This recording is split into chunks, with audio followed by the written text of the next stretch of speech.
The smiles were wide, the music was light, and the room looked harmless. Then Elizabeth snapped. Not quietly, not later. Right there in front of everyone, with no warning and no soft landing. The air changed in seconds. You could feel people freeze, pretending to sip drinks, pretending to scroll phones, all while knowing this was about to get ugly. This was not one of those slow burn fights. This was sudden, sharp, personal. And it raised one question right away. Why now? Because Elizabeth has swallowed things before. She has heard comments, brushed off shade, and smiled through tension in past seasons. But this moment hit different. Her body language said she was done waiting. Her voice carried something heavier than anger. It carried decision. Public spaces do that to people. They turn private wounds into performances. And when someone chooses a crowd instead of a quiet corner, it usually means the hurt has been sitting there for a long time. Everyone else sensed it too. Loren tried to laugh it off at first. The kind of smile people use when they hope a joke can save them. It did not. Elizabeth leaned in, eyes locked, and the words came out blunt. Not screaming, but cutting. The kind of tone that says this conversation has been rehearsed in your head for weeks. The crowd kept pretending nothing was happening, but nobody missed it. This was not gossip anymore. This was confrontation. And this is where the episode quietly crossed a line nobody could uncross later. Public confrontation feels powerful. It gives you control. You set the moment. You force a response. But it also traps everyone involved. Loren could not pause. Elizabeth could not soften. And once names and judgments start floating in a room full of witnesses, loyalty becomes a test instead of a feeling. You either defend your partner on the spot or risk looking weak. There is no middle ground when the audience is watching. What made this clash feel heavier than past drama was not the word being argued over. It was the implication. Elizabeth was not reacting to one comment. She was reacting to the idea that people she trusted spoke freely about her marriage when she was not there. That hits a deeper nerve. It turns friends into suspects. It turns casual talk into betrayal. And once that switch flips, logic rarely saves anyone. You could see Elizabeth calculating. If this stayed private, it would rot. If it stayed quiet, it would grow. So she chose exposure. Risky, yes, but controlled. Or so she thought. Because when you confront someone publicly, you invite everyone else into the mess, including people who benefit from watching it burn. The tension did not come from yelling. It came from restraint. Loren pushing back carefully, Elizabeth holding eye contact. Other couples suddenly realizing they were part of the story, whether they wanted to be or not. Someone had told Elizabeth something. Someone had framed it a certain way, and whoever that person was had already disappeared into the crowd, letting the explosion happen without taking the heat. This fight was never about a single insult. It was about trust leaking out through too many mouths. And as the room stayed tense and the conversation stalled, one thing became clear. Elizabeth did not wake up angry. She arrived prepared, which means the real push did not happen here. It happened earlier, quietly, off camera. And the person responsible was still smiling nearby. Before this moment, none of this came out of nowhere. This group has history. Long dinners where smiles stay fixed a second too long. Jokes that land sideways. Comments brushed off with laughter, then replayed later in the car ride home. You have seen this pattern before, if you have watched this franchise long enough. Couples stop being couples. They become brands. And once that happens, everyone has an opinion. Elizabeth and Andre have always pulled focus. Loud energy, strong reactions. They enter a room and people react, whether they admit it or not. Some admire it. Some feel judged by it. Others feel safer whispering about it instead of saying anything straight. Loren and Alexei play a different role. Calm on the surface. More measured. more polished. That contrast alone creates friction. When one couple looks chaotic and the other looks controlled, the room starts comparing without trying. You can feel the loyalty tests creeping in over time. Who sits with who defends whom when someone is not around, who laughs when a joke cuts too close. None of this looks dangerous at first. It feels harmless. But harmless gossip turns heavy once it gets passed along with tone attached. A raised eyebrow here, a sigh there. Suddenly the message changes shape. And once words start traveling through third parties, the truth stops traveling with them. That is the part people underestimate. Gossip does not need malice to cause damage. It needs distance. Each retelling strips context. Each listener fills gaps with their own bias. By the time Elizabeth heard what was said, she was not reacting to the original comment. She was reacting to the version that reached her, and the silence around it only made it louder. Silence is tricky in groups like this. When nobody speaks up, it reads like agreement. When nobody corrects the story, it sounds confirmed. Loren may not have known the weight of what was being repeated. Alexei may not have thought it mattered. But in these circles, neutrality rarely stays neutral. People notice who jumps in and who stays quiet. There is also the question of benefit. Chaos always feeds someone. Some people feel closer when drama pulls others apart. Some feel safer when attention shifts away from their own issues. A party full of couples brings competition even when nobody names it. Whose relationship looks stronger? Who feels more settled? Who draws the most eyes? When tension explodes, it rearranges that balance. The humor earlier in the night masked all of this, laughing about small things, sharing drinks, pretending the past was behind them. That lightness fooled the room into thinking the vibe was relaxed. But you could tell something sat underneath. Elizabeth was not scanning the room for fun. She was scanning for confirmation. Loren was not fully relaxed. Alexei stayed watchful. Others hovered close, then drifted away. This is how these moments build, not through shouting, but through observation. People clock reactions. They notice pauses. They remember who said what months ago. By the time the confrontation arrived, the groundwork was done. The party was no longer a celebration. It was a stage. And as the music kept playing and guests kept pretending nothing was wrong, the tension tightened. Everyone knew the calm was borrowed. The question was not if something would break. It was who would crack first. Elizabeth did not circle the issue. She went straight for it. Her voice stayed level, but the message landed hard. She asked Loren why her husband's name kept coming up when she was not around. She did not raise her voice. She did not smile. That choice alone changed the power in the room. Loren looked surprised at first, like someone caught off guard by timing, not content. Confusion showed up before defense. And then the shift happened. Loren pushed back on the wording. She focused on the label. Not the feeling behind it, not the effect. The word, Dick versus horrible person. One felt lighter to her. One felt unforgivable. This is where these fights often derail. People argue vocabulary instead of behavior. It feels safer to debate definitions than intent, safer than sitting with how words land when they move without you. Elizabeth did not buy it. Her face said this was not about semantics. She heard judgment. She heard disrespect, and she heard it through other people, which made it worse. Trust breaks faster when the message arrives secondhand. You start questioning motives. You start replaying old moments. You start wondering who else knew. That is the betrayal she reacted to. Not a single insult. A pattern. This is the moment the room realized this fight was not about language. Loren explained her side. She said she criticized actions, not character. She framed it as honesty shared in private. That matters. Intent matters. People deserve room to vent. But impact matters too. Once those words leave the room they started in, control disappears.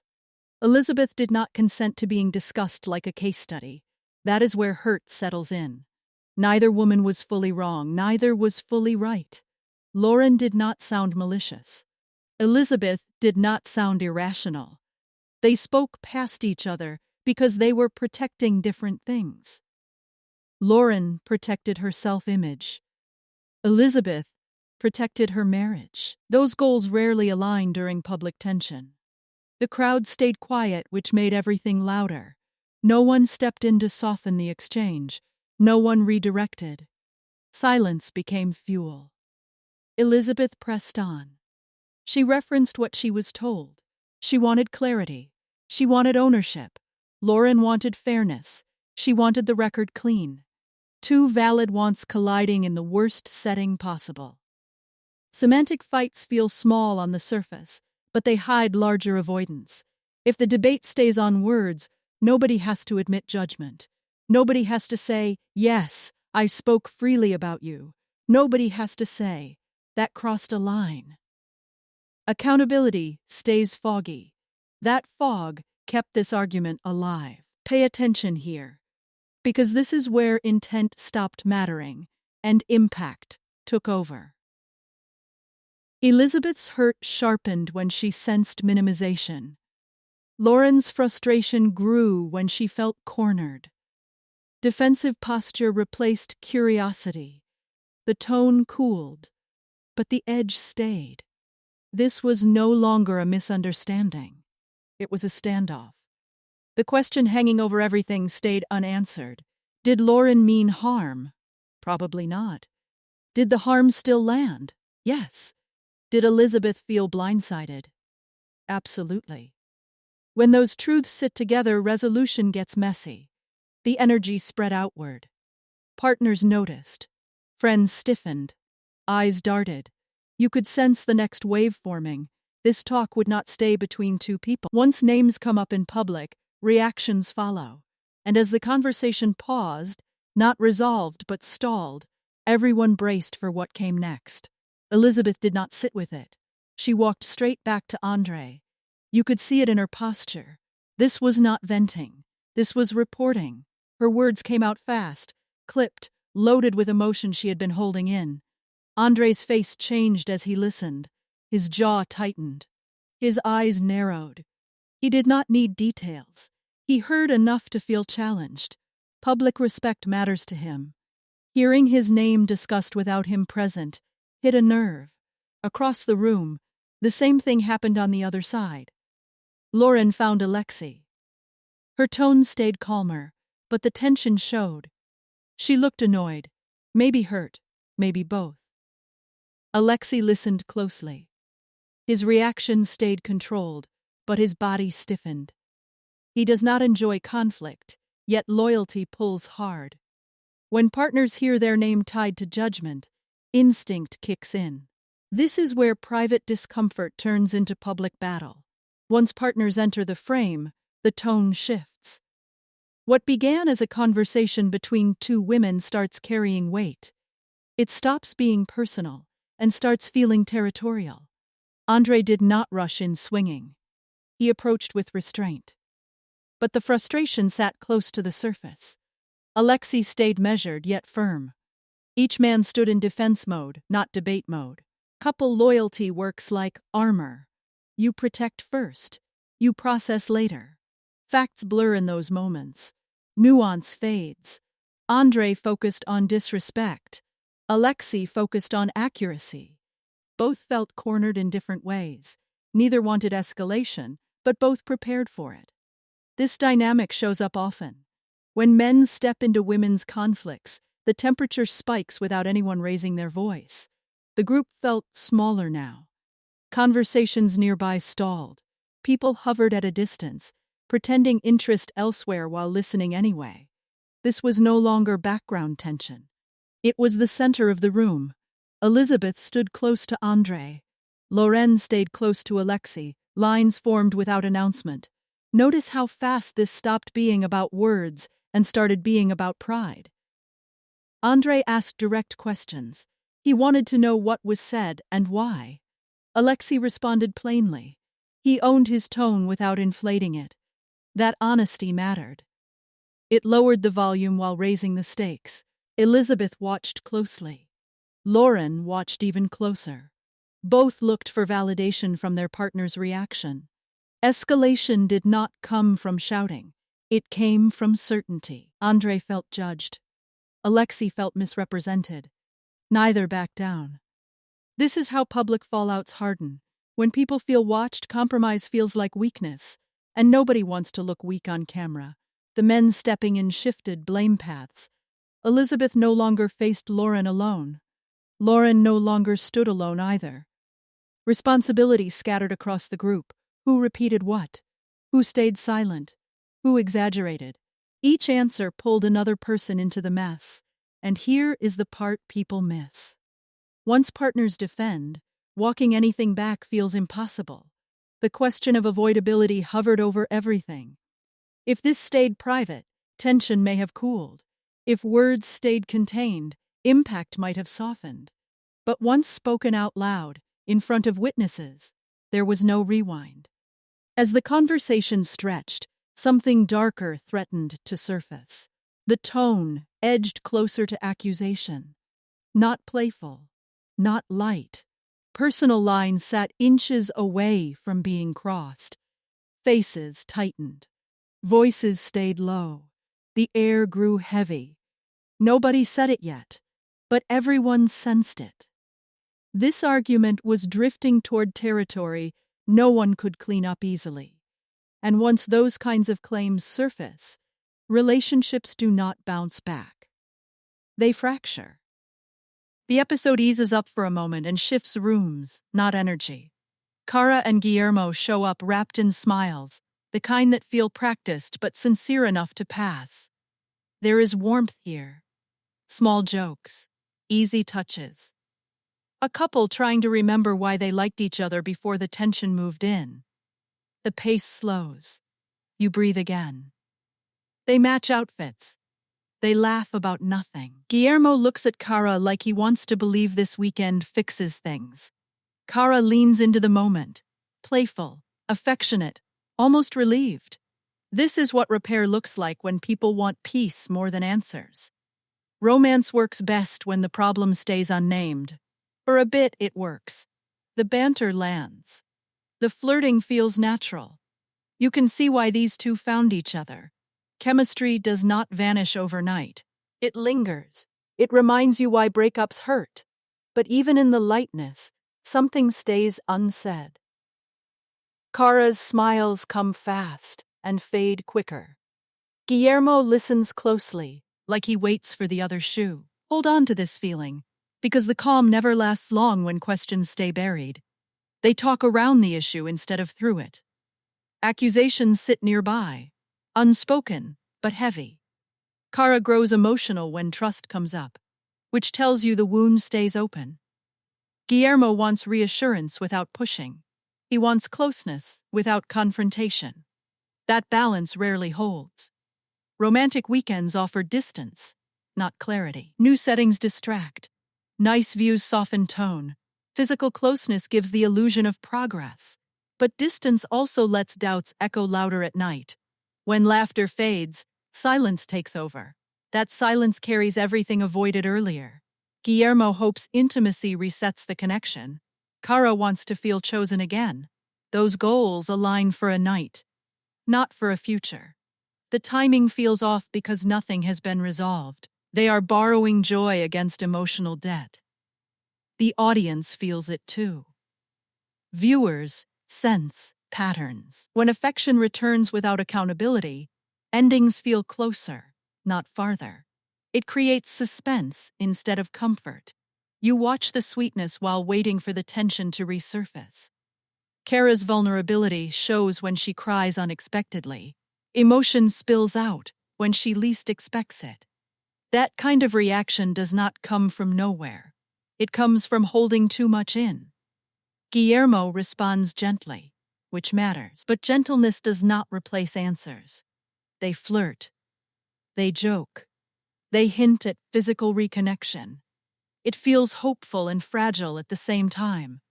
Hope built on avoidance cracks fast. You can feel the countdown, not to a fight, to reality. Notice how the softest scenes still carry the loudest doubts. The segment ends without closure. No big argument, no clear resolution. Just two people sharing space while standing on opposite sides of a question neither wants to ask out loud. Trust hangs there, undefined. The uncertainty lingers longer than the laughter. And when the episode moves on, the warmth fades into concern. Because when love needs a getaway to survive a conversation, something underneath is already slipping. Tigerlily's arms cradled the baby for the first time on camera, and the room softened instantly. There were smiles, quiet awe, the kind that makes you pause and just watch. Adnan's face shifted too. Pride, tenderness, something like relief washing over him. The baby stirred slightly, tiny noises filling the otherwise calm hospital room. You could feel the moment's weight. Life had changed in a blink, and everyone in that space felt it. The tenderness was real. Tigerlily's eyes glistened. She adjusted the blanket gently, careful not to disturb the small movements. Adnan hovered nearby, watching, leaning in occasionally, showing a side rarely seen on earlier episodes. There was a connection, a shared attention to this fragile new life.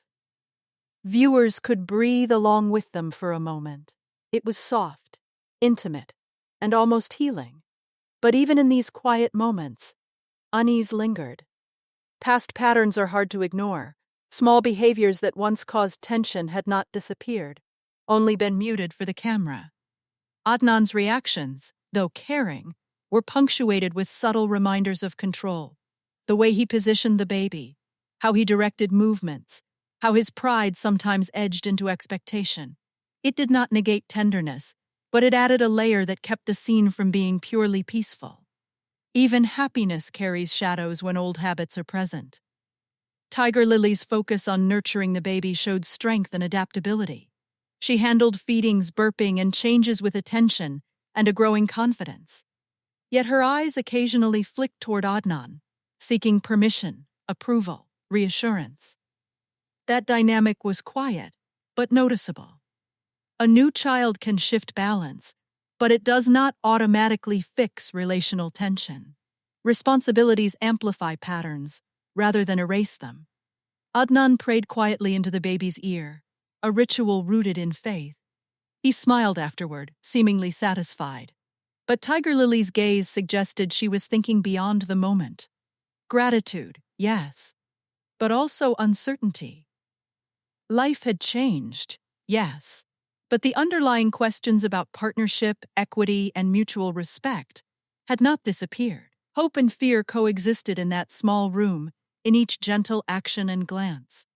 Even the simplest interactions, the baby grabbing a finger, a soft coo, a shared smile, carried a subtle duality. There was joy, undeniable and moving, but also tension. The camera captured it all. Nothing was staged, nothing exaggerated. Viewers could see love and concern layered together. It reminded everyone watching that high-emotion milestones do not cancel out old patterns. The real question hangs quietly. Will the changes Adnan shows now stick when the cameras are gone? When routine sets back in? And when the couple faces the long nights and daily challenges of parenthood? The segment closed without resolution. The baby slept. The parents held each other briefly. There were whispers of congratulations, soft touches, gentle laughter. Yet the camera could not mask the slight stiffness in posture, the way eyes scanned for reassurance, the tension between hope and caution. The scene ended on tenderness, yes, but the unease remained. Life had given them something new and beautiful, but it had not erased old habits. Responsibility was real. Change was possible, but trust and balance needed time, and the audience could feel that lingering uncertainty pressing beneath the smiles. The episode landed differently for every viewer. Scroll through social media, and you see the split immediately. Some fans cheered Elizabeth for speaking up. They saw clarity in her confrontation. They felt the betrayal, the shock of hearing your partner's name discussed behind your back. Others felt Loren was treated unfairly, caught defending herself in a moment that escalated faster than intended. The room, the camera, the timing, everything stacked against her. You start to notice a pattern when audiences pick sides. People defend those they relate to. Those who have felt blindsided, judged, or misunderstood tend to side with Elizabeth. Those who have been accused or misrepresented tend to side with Loren. The same incident becomes proof of loyalty or evidence of hypocrisy depending on your own experiences. That is why this episode sparked such fierce debate. And yet, the outrage feels addictive. Each clip recirculated, every argument replayed in short snippets online, pulls viewers back. We see a word, a glance, a hesitation, and our minds fill in the tension. Did she mean harm? Was it intentional? Or is it the kind of moment that happens in all friend groups under pressure? That uncertainty keeps people talking. The comments section lights up with predictions, accusations, defenses, and second guessing. It is human. It is compulsive. Some viewers worry about fairness. Did Elizabeth overstep? Did Loren underplay the impact? Or did the men stepping in change everything? When couples defend each other publicly, the lines blur. Fans debate loyalty, boundaries, and communication, as if they were sitting in the room themselves. That is why the episode does not feel neutral. It is a mirror, reflecting personal feelings back at the audience, making each viewer an active participant in the drama. Ask yourself, who would you side with if this was your friend group? How much does intent matter versus impact? What makes the debates more intense is the layering of small details. Fans dissect past episodes, comb over body language, text messages shared online, and interviews. Every action suddenly carries weight. A wink, a pause, or a defensive posture can justify outrage or soften judgment depending on who is watching. It becomes less about the fight itself and more about what it says about character, relationships, and trust. Yet nobody wins in these public fights. Even Elizabeth's victory feels temporary. Loren's defense feels justified but incomplete. Partners watching their own relationships through the lens of drama take notes, consciously or not.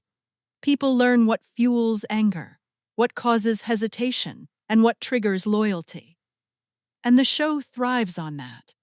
Emotional investment keeps the clock ticking, and the conversations endless. The key tension lingers. Every viewer picks their side, but every viewer also knows the fragility of these dynamics.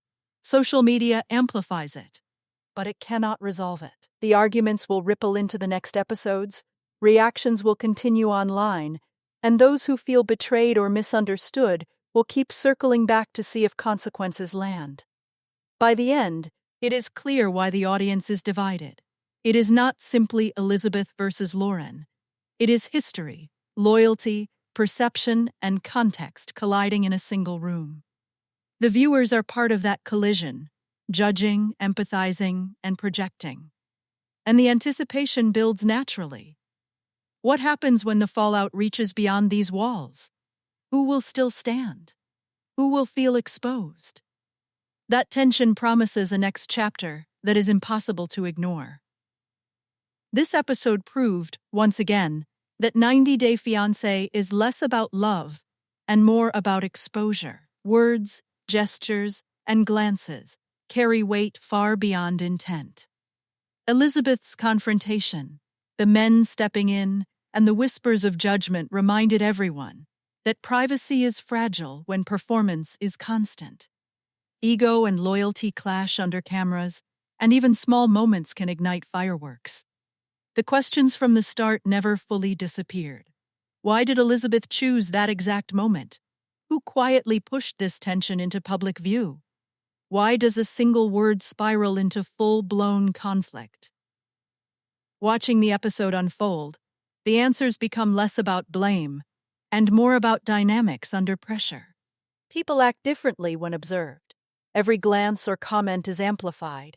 Every loyalty test matters. Even the softer segments, with Kara and Guillermo or Tigerlily and Adnan, highlight the same truth. Moments of care or connection do not erase patterns. Tenderness exists alongside tension, hope alongside doubt. Life milestones, affection, and reconciliation attempts cannot erase underlying behaviors or history. The show captures that duality with a clarity that hits hard, even through the screen. Public and private collide constantly. Social media debate, fan loyalties, and partner reactions are proof of how these personal moments become collective experiences. The episode's drama shows that intention, impact, and perception rarely align. People respond emotionally, and viewers respond in turn, creating an ecosystem where conflict fuels attention and reflection. What lingers at the end is not the resolution of arguments, but the realization of how fragile relationships are under scrutiny. Small comments, a poorly timed remark, a misunderstood word, all can become catalysts for bigger upheavals. Love, loyalty, and trust exist alongside ego, doubt, and miscommunication. That is what makes the franchise addictive, why it holds the gaze of its audience, and why the consequences of each action ripple far beyond a single room. As this chapter closes, the next one already waits in shadow. The tensions we saw will stretch further, loyalties will be tested deeper, and the stakes will grow darker and more personal than anyone could anticipate.